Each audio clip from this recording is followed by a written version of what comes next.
welcome to this week's HSJ Health Check Podcast. I'm Dave West, HSJ Deputy Editor, and this week, again, the minds of NHS leaders and policymakers are dominated by coronavirus COVID-19 and its impact. Each week on HSJ Health Check, we bring together several of the HSJ expert journalist team, and this week I am joined by the three Js, Bureau Chief James Illman and correspondents Jack Serle and Jasmine Rapson. We're going to focus on three things coronavirus in this episode. Firstly, where we are at in terms of the current pressure on NHS services and the prospects for the coming days. Two, the technology response with a host of apps and other tech and data solutions being put forward to help during the crisis. And thirdly, on the collateral damage to health and healthcare from the knock-on effects of the COVID-19 response.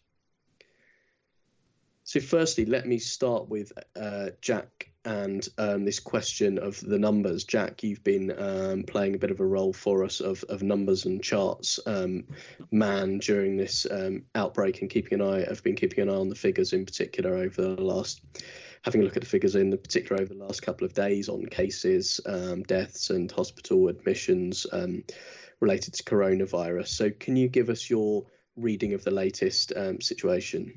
Yeah, absolutely. I mean, I start with a quick caveat that because of the time it takes for deaths from COVID-19 to be confirmed, either through sort of post-mortem testing and verification, the most recent few days in the official data have this sort of slightly strange plateauing effect. So it looks like we're slowing down or even stopping the increase in deaths from the virus.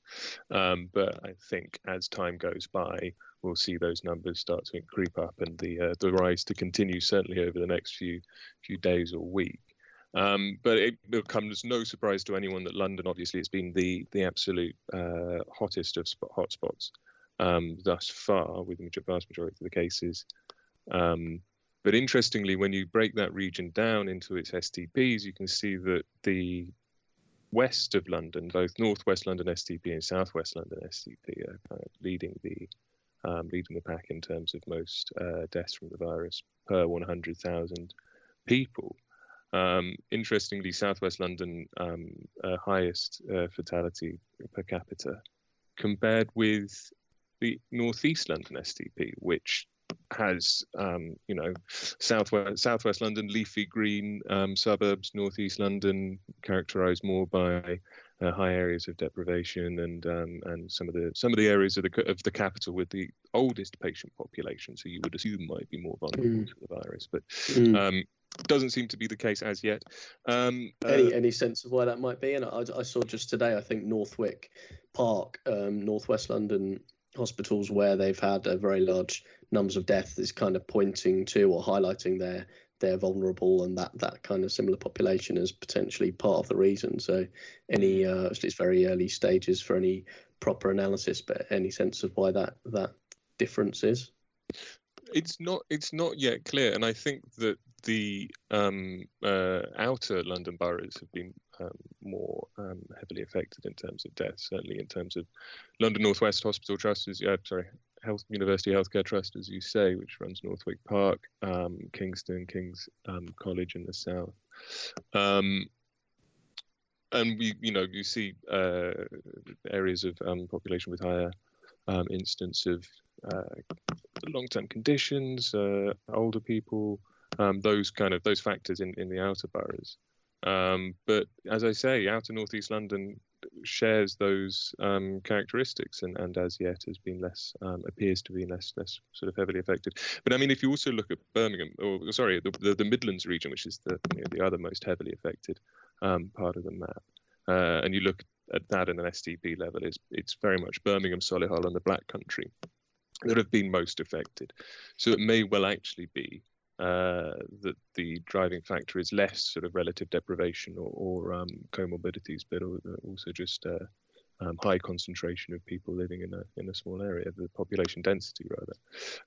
And it does seem like, looking at the rest of the country where growth is starting to growth in death per capita is starting to push up, it is sort of sticking to areas urban areas like the Northwest Conurbation around Manchester and sort of the Tees, Tyne area of the Northeast. Yeah, I think seems to be built up at areas with high concentrations of population, and of those where it was sort of seeded early and got a sort of a foothold before the lockdown measures were introduced. Exactly.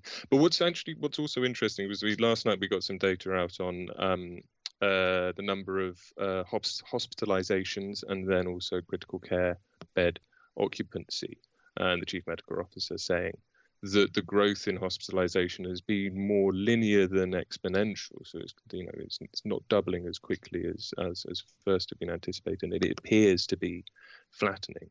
Though I don't think anybody's yet had the temerity to suggest that we're flattening the curve and we're towards the peak. I think we'll probably be past the peak before anybody wants to put their cards on the table in that regard.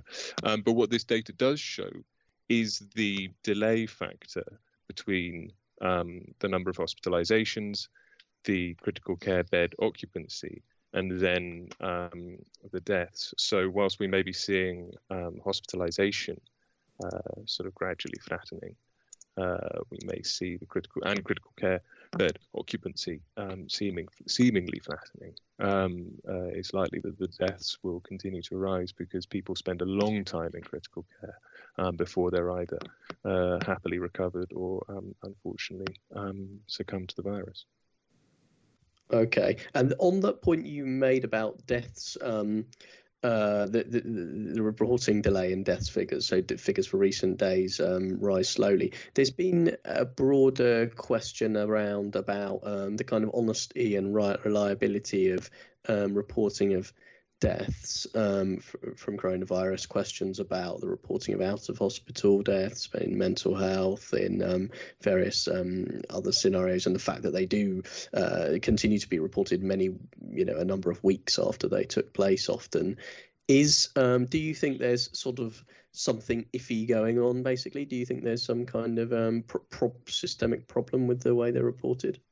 Well, there may be a systemic problem, but I wouldn't think it's necessarily suspect. I think that there's a large number of people trying to aggregate and produce daily data updates under quite challenging circumstances, and things may be missed. The post-mortem confirmation of an infection may take a long time to be processed, and there are many. I think there's going to be many steps along the way from a person dying in hospital from this virus, and that being confirmed to it reaching the NHS England press office when they press play on their daily email to update us all on where the figures stand.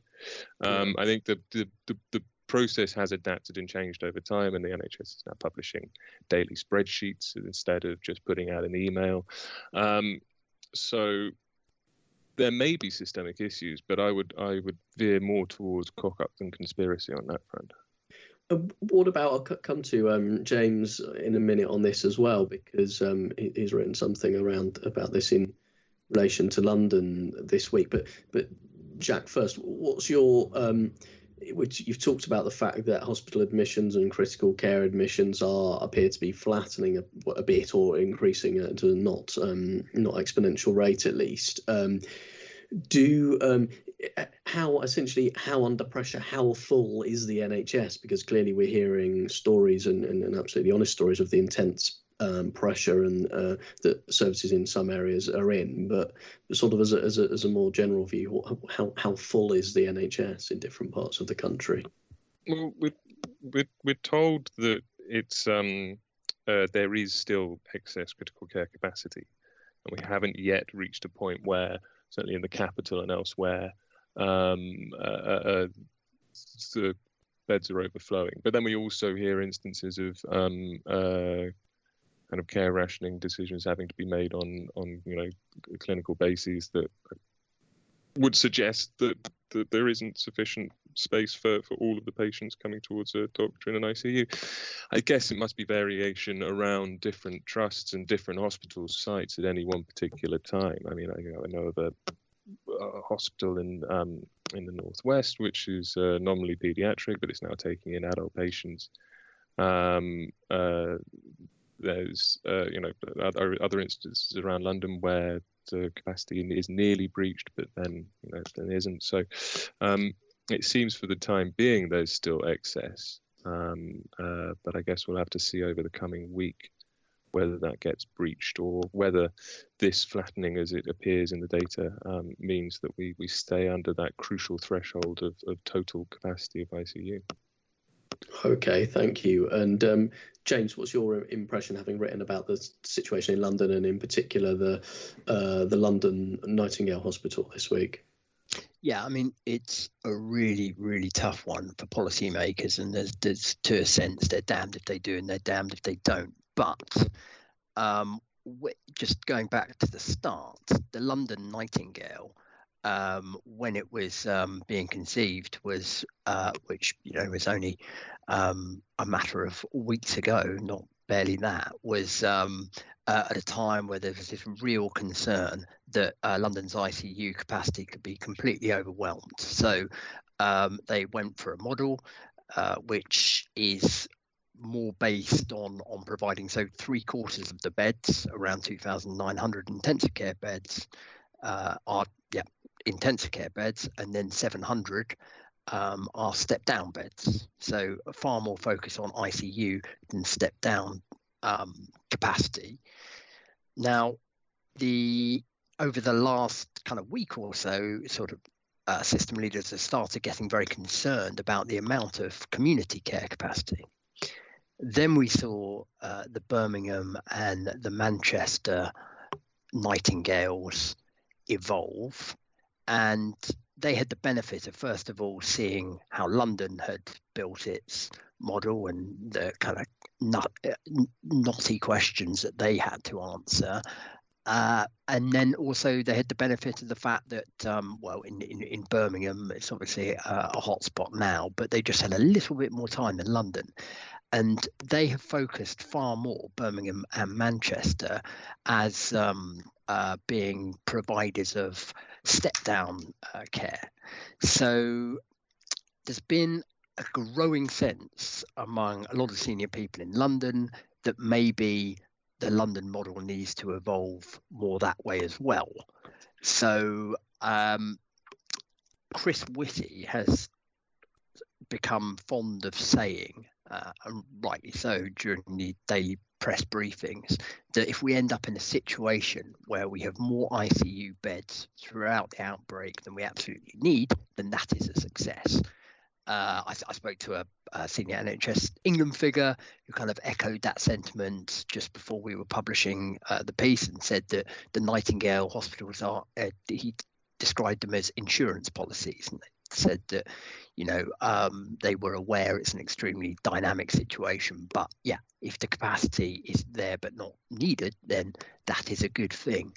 However, I would argue that it would be tragic if the London system becomes overwhelmed because there's not enough community capacity to discharge into, and then there's rows of empty beds in the Nightingale which could have been used. So it's a tough debate.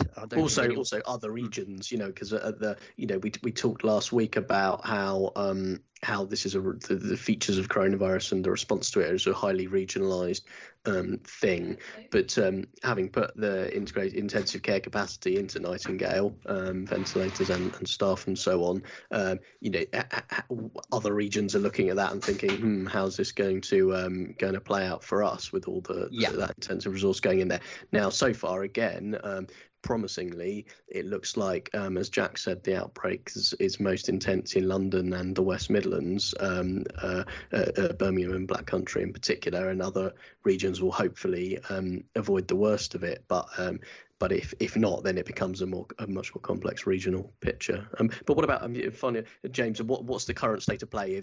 Does it look like in London? What sense did you get from talking to people about where capacity is at right now on critical care? Yeah, the next few days, it hasn't been breached yet by all accounts, but who knows what's going to happen over the coming days. I mean, it would be you'd be a complete fool to try and call it now. But certainly the a lot of people are now more concerned about the issue of community capacity. That's definitely rocketed up the agenda.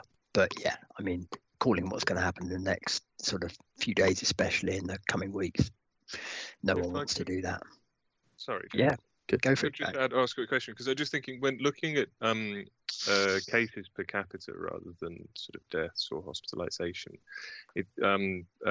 Cumbria appears to be one of the most heavily affected outside of the capital in terms of recorded cases rather than anything else. A very rural neck of the woods, which is surprising. Just thinking back to a story Dave did a while ago on the concerns over the more rural parts of the country becoming overwhelmed. And we were talking about capacity in ICU and Nightingale's hospitals in the major conurbations. But are we perhaps getting slightly ahead of ourselves, thinking, well, if this spreads into the more rural parts of the country, we will see those shortages of ICU capacity, because that's not where the beds are. And actually thinking about intermediate and step down, we may be slightly ahead of things there. I don't know. With London, it depends whether those other regions the numbers are held down or not, really, doesn't it? But yeah, we talked last week about in Cumbria, actually they have moved where in very few areas to set up temporary hospitals sort of outside of the Nightingale programme, because they were obviously worried. I think they're probably stepped down rather than intensive care capacity, but possibly because they simply didn't have the intensive care capacity that had been sent in there. There hasn't been anything sort of sent out to the. There is work underway for Nightingale, a kind of a clutch of Nightingale hospitals now, isn't there? But in the very distant corners of the country, there hasn't been obvious help sent out to them, just in case. You would sort of hope and assume there's a backup plan there to rush the help out if it's needed, although we haven't yet heard from Cumbria whether they feel it is needed right now. Should we let's move on to talking about the technology response to coronavirus, because it's probably one of the major features we've seen in terms of how the NHS is reshaping its services, various aspects of how it uses technology, because driven by the wish to avoid face-to-face appointments and to come up with a whole range of sort of innovative solutions. And Jasmine, you're our digital services correspondent. Could you give us your overview of what's happened so far? Yeah, absolutely. Well, it's no secret that now is a very interesting time for digital services, particularly in primary care at the moment. Practices have essentially been forced to uptake digital and provide remote appointments where they may not have done so before, because if they wouldn't, then they wouldn't be able to see patients, because that's kind of the main way that everyone's being seen at the moment. So it's really been interesting to see the rise in uptake of those particular appointments at the moment in a kind of more general sense.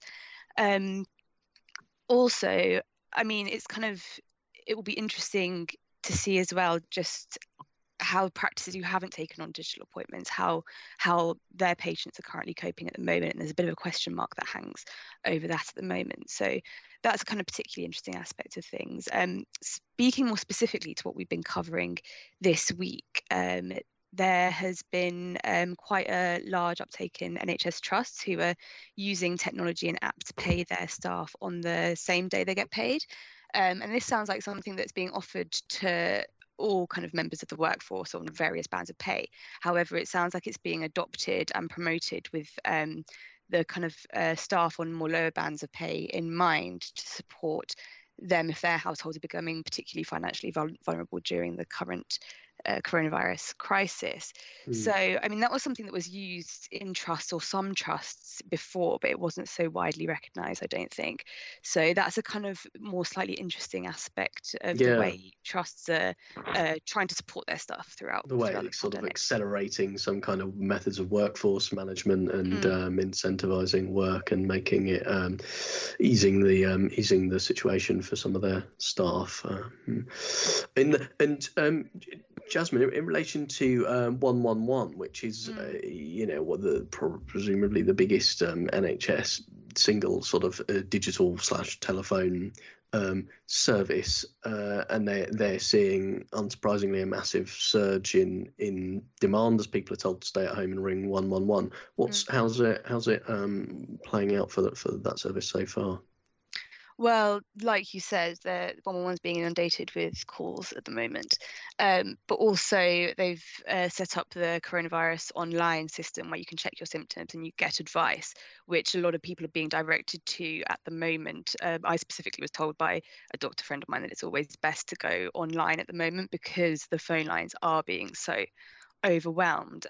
It is slightly concerning in terms of 111 because it was experiencing, I guess, problems before in terms of the pathway system and people not necessarily receiving the right advice from the system. This was pre-coronavirus, so I am slightly worried about how it'll cope in these particularly pressurized times, and how, for example, if someone contacts 111 for a non-coronavirus related inquiry, will they get the response they need and the triage that they need, or could it potentially delay the care that people are getting? So it'll be interesting to see how that all pans out and how it kind of copes further down the line. Yeah, we published a piece at the weekend about concerns in particular over paediatrics and the suggestion made by several sort of senior and well-placed paediatricians that they felt parents had been told by 111 not to go to A&E, even though 111 stresses this is the NHS Digital, which is responsible for the algorithm, says they haven't made any changes that would bring that about, but a concern that 111's involved in people parents not bringing children to A&E when they urgently need to be brought there, and that they've come to serious harm because of that. And 111, it's always, and we've written stories over the past year or so about concerns about how it works, and it's always under the spotlight of scrutiny in that way, but it's also crucially now providing this absolutely enormous digital primary care service. So how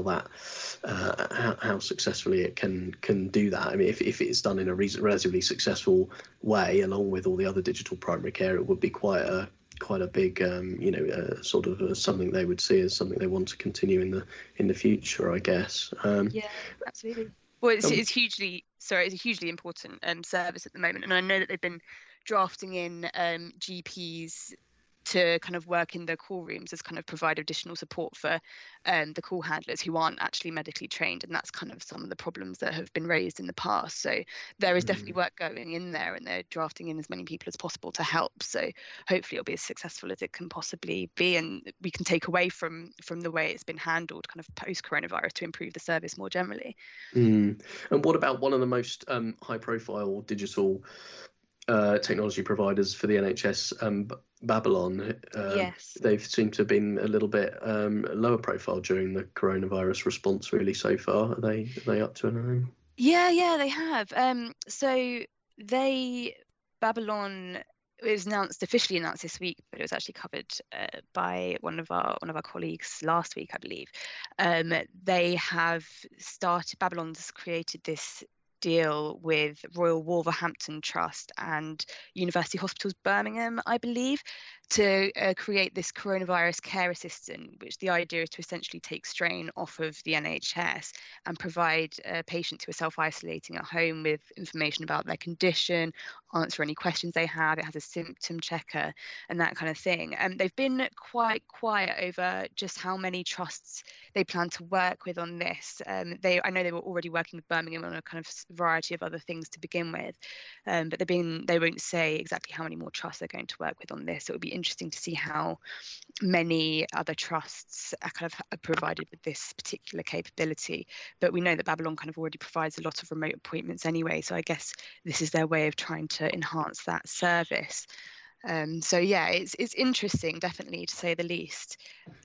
Yeah, I wonder, because over the last probably 6 months, they've focused their announcements on those partnerships with university hospitals, Birmingham and Wolverhampton hospitals. And we've talked before on the podcast about how it's not absolutely clear what they're providing, but you would assume a lot of that is about joining up outpatients and kind of trying to these hospital trusts trying to sort of extend their pathways out into primary care, or join up pathways out into primary care.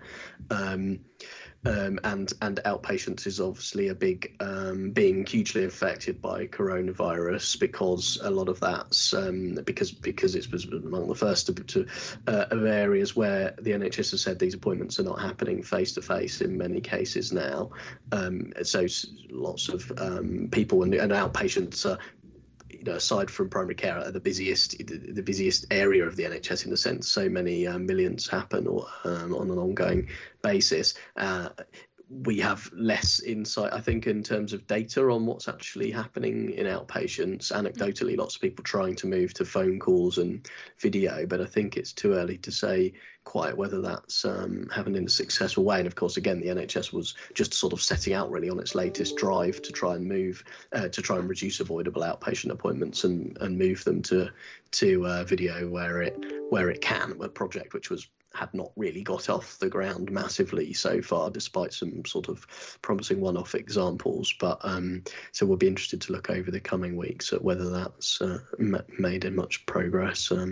Yeah, Dave, could I briefly interject just to say that project, sort of a real key plank of the NHS long-term plan, and we're going to talk about silver linings in the whole coronavirus crisis, and if one of the silver linings could be that outpatients transformation gets fast forwarded, that would be a huge benefit for a lot of people. Absolutely. And I mean, similarly, I wonder, Jasmine, the question of silver linings during the coronavirus outbreak, because it's a crisis, because there's a great fear. Information governance. There's been a huge relaxation of information governance, and I think probably broadly a public acceptance that data needs to be shared very quickly and without respecting the normal rules and procedures in order to help the crisis. But do we? I wonder if there's any sense of whether some people involved in the technology and data in the NHS would very much hope that approach, we can keep some of that approach after the peak passes. But any sense of whether that's likely? Yeah, I mean, it's hard to say at the moment. It will definitely be interesting to see what happens as we kind of reintegrate back into normal life.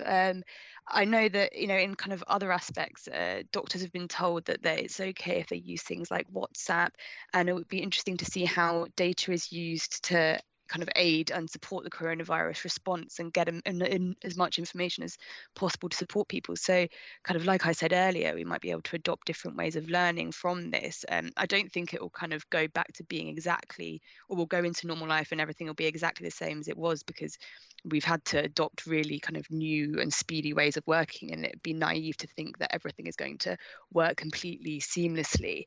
But definitely, I think just the kind of coronavirus and digital in general has shown a lot of practices how quickly they can uptake digital and these particularly new ways of working. And it's also been made easier for them in certain aspects as well, because all these tech companies have basically come out and said, oh, you can have this service for free, you can provide people with digital appointments for free, and that kind of thing. So it's in some ways made things easier for certain practices. But I think we also have to bear in mind that this will raise problems as well, but hopefully that means that we can kind of they can be counteracted a lot quicker and dealt with in the now to kind of improve services post COVID. Okay, thank you very much. And James, in terms of that problems that we're experiencing, perhaps not first, not identified right as at the beginning of the outbreak, you've been looking this week at some of the collateral damage, the problems which seem to be being caused for other aspects of health and healthcare as a side effect of the virus.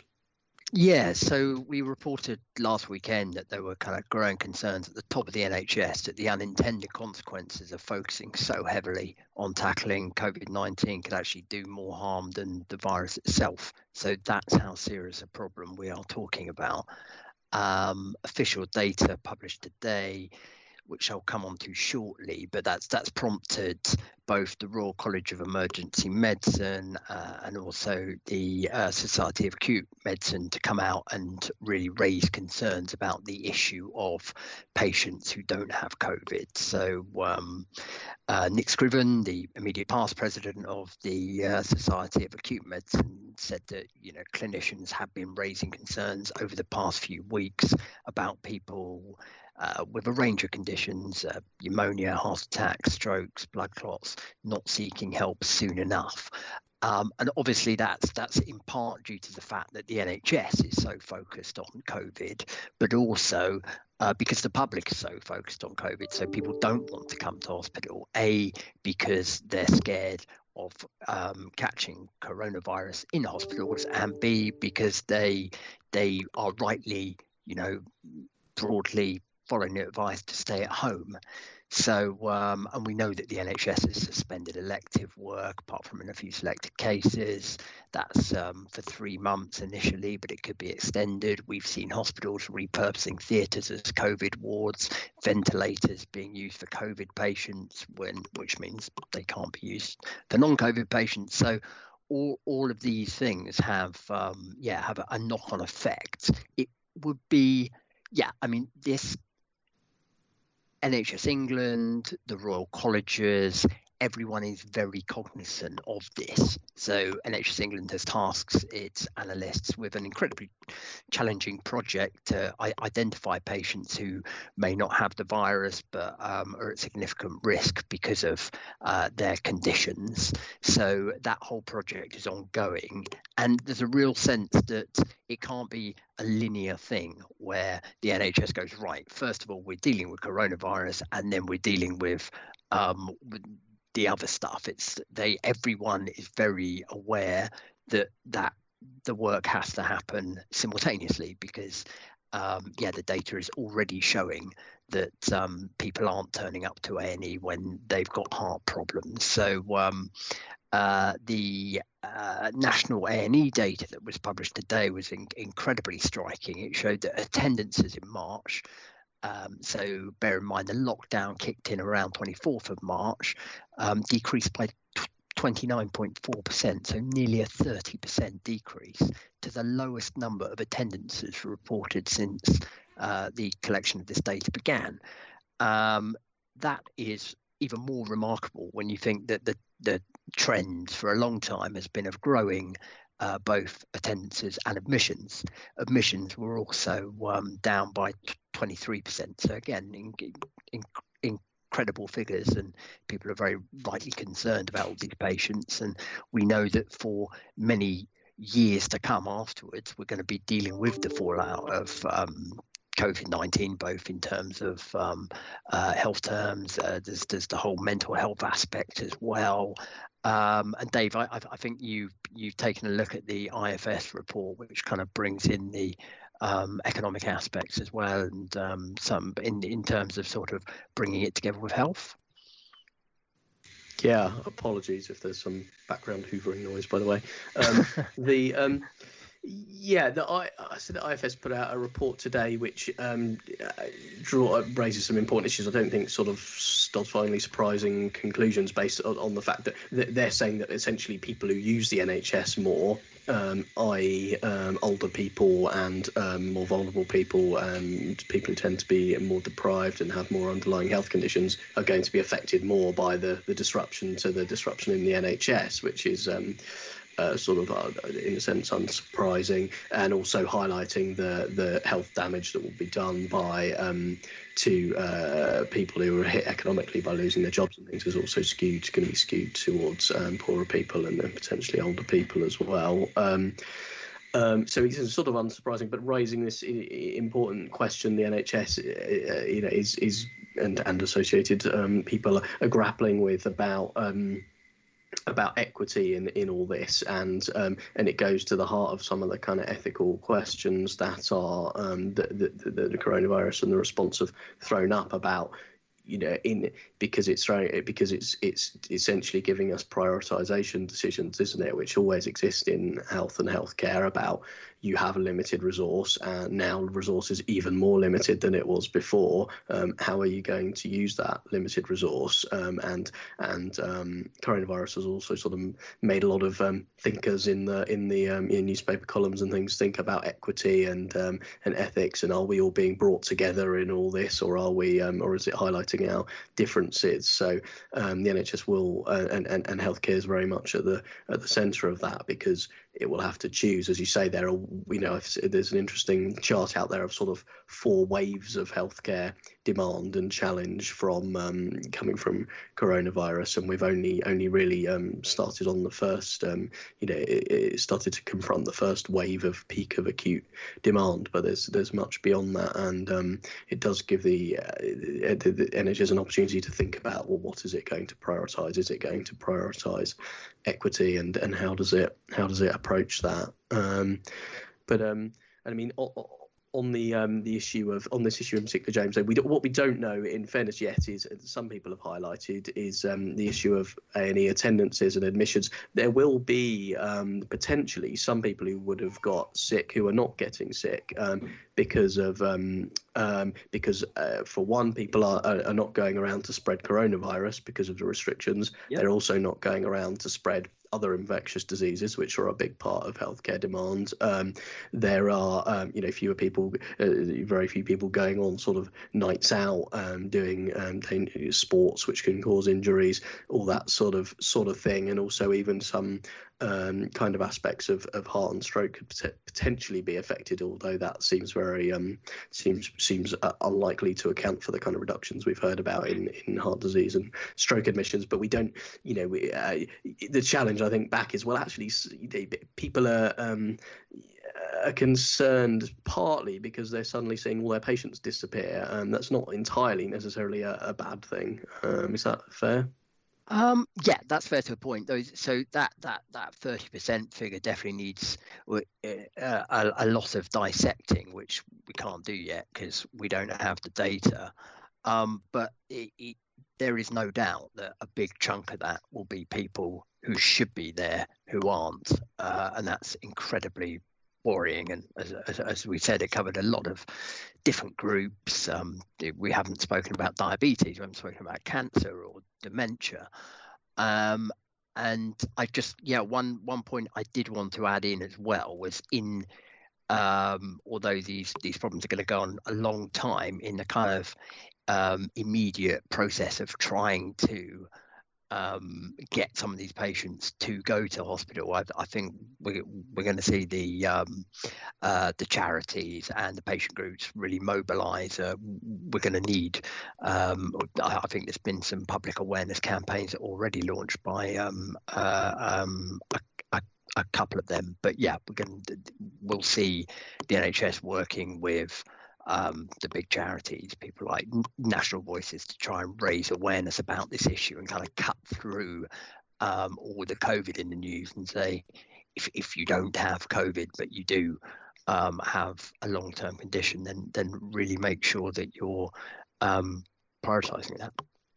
And again, perhaps developing rapidly developing other new models of care to reach out to people who are in need of the help. So thank you very much, everybody, for listening this week. We'll be here again next week, published by Friday morning. And a reminder, you can subscribe via Apple Podcasts, Spotify, RSS, etc. You can also find at the moment huge amounts in particular of analysis and insight and news about coronavirus, but also associated and other healthcare issues on hsj.co.uk, and at the moment all our coronavirus coverage is free to view, whereas normally you would have to subscribe. So please do come and visit the website and read what we're up to as well. If there's any issues you'd like us to tackle, get in contact. I'm on Twitter at dave.west, and otherwise see you next week. Goodbye.